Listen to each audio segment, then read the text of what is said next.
So this morning I've got a dog portrait session in the studio, and I thought I would just show you my setup, although I'm not quite set up yet, but show you how I go about taking my dog portraits. Yeah, I do a lot of. I always explain to people that I tend to photograph them in the same way I'd photograph a human, rather than going down the sort of quirky, goofy dog photography.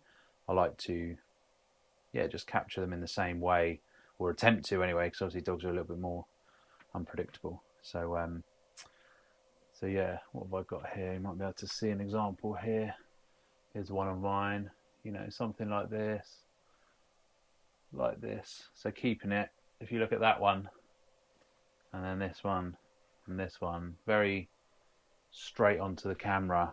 Very, yeah, eyes down the barrel of the lens. People always say, "How do you do it?" But I'll be honest, that's one picture in amongst, it might be 100, 200. So it takes a while to get there, and you have to persevere.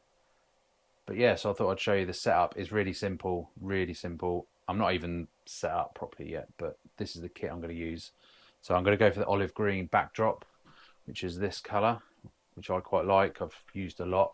I'm probably this year going to find a different color to explore. So obviously every shoot I've done, not every shoot, but a lot of shoots I've done, I've used this because it's really nice and people love it. But I'm thinking maybe of getting like a sandy beige, something like that as well. So anyway, I'm going to shoot on that because I think that colours are going to complement the dog's colour, which he is I don't know the breed, but a bit like a Lassie dog, but a smaller version. So quite long haired, dark with white and browns on the face. So this should look quite nice. And then I'm going to be using this light here, which is an AD, what's it? Well, Pixapro. Don't know if you can see that. It's quite dark in here. Let's turn the light on. It's a Pixapro or C whatever 400. It's an AD400 Godox. And then we've got the, what's that, 100 centimeter softbox. This is the new pop-up ones from Essential Photo, which have been a bit of a game changer really, because I would use this type of modifier all the time.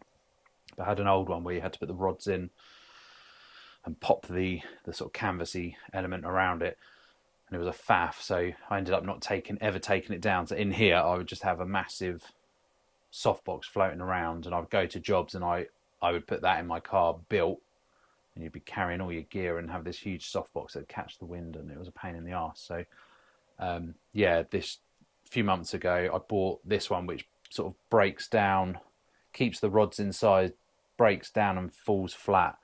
So it's basically it pops up, which is really good. So it's good for getting around to jobs and shooting on location and stuff like that. So that's good. An old stand which came from the photo show. Don't know if you can see that. That's battered. It's just a cheap one, but it works. What else? I'm probably gonna, because of the size of the dog, I'm probably gonna get my bench out to sit the dog on. So instead of having the dog on the floor, which means I've got to get even lower, I'm gonna have the table, put a blanket, and we'll lift the dog on because he's only small.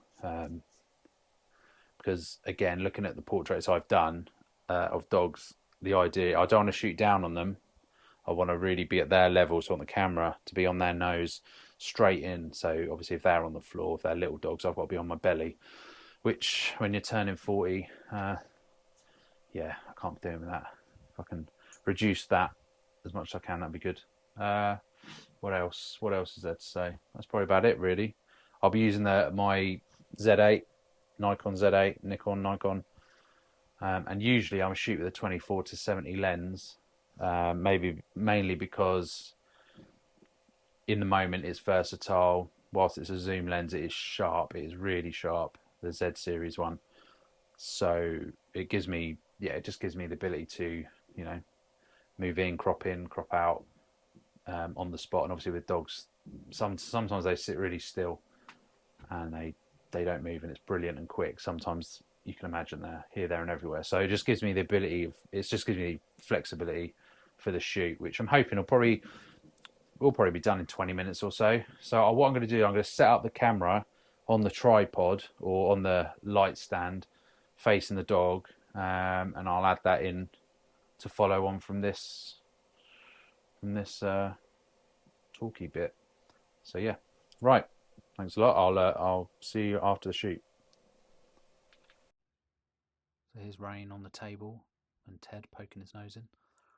Raised Rain up because I want to get the camera at eye level of the dog, so I didn't want to be on my belly. So if I can raise the dog up, it makes it a lot easier. Lots of sweets, lots of squeaky balls, and yeah, I think it worked out. He did really well.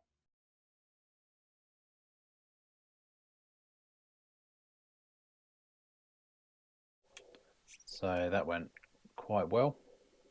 Probably took about 20-25 minutes to do. Just gonna turn this light off. It's banding. Oh, there we go. Yeah, about 25 minutes to do. Yeah, the dog was really good, really well behaved and comfortable. The only issue is because I've got my own dog, Ted. Obviously, he's desperate to come and say hello and get involved. So whilst they actually got on really well and were quite happy with each other, by virtue of Ted being below the dog, he was finding it quite distracting. So I had to ship Ted off to the other room. But yeah, it went well. I'll post, or I'll show you actually. No, I'll do it now. I've had a very quick look. So look, here we go. A very handsome dog. Very handsome dog. This is just an example edit, very quick edit that I will post for the client to see. I like to do one edit and then present them with the gallery, which obviously I'm not going to edit everything. Some people think that's not the best way of doing it, but when you're selling a client probably 1 or 2 shots, that's what this shoot was about. There's no point editing, what have we got there? 58. There's no point editing 58 just so they can pick the ones. People understand that photos don't look